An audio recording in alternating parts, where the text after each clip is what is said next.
Hello everybody, this is Seth with Country Clipper, and today we'll be going over how to stand the deck up on the Country Clipper Avenue.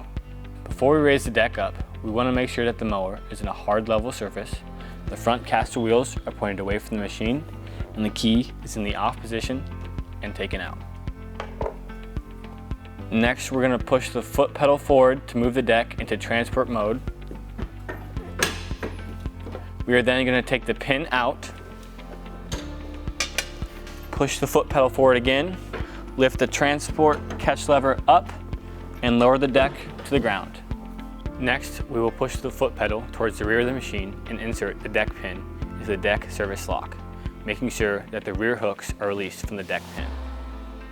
Next, we're going to locate the deck belt tension lever on the rear side of the deck and release the tension on the belt.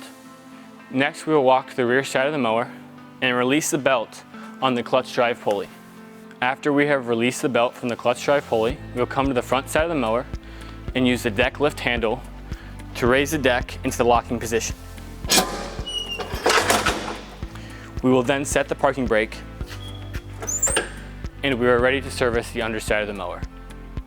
After you have finished servicing the underside of the deck, hold on to the deck lift handle and use your foot to push the deck towards the rear end of the mower,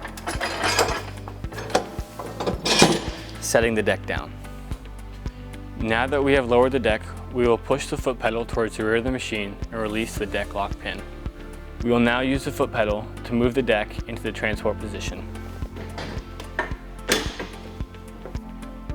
Next, we will take the deck drive belt and reconnect it to the clutch drive pulley, making sure that it's not interfering with any component below. Next, we will put tension back on the belt using the deck belt tension lever. Now we will reinsert the cut height pin to the desired cut height and lower the deck to that position.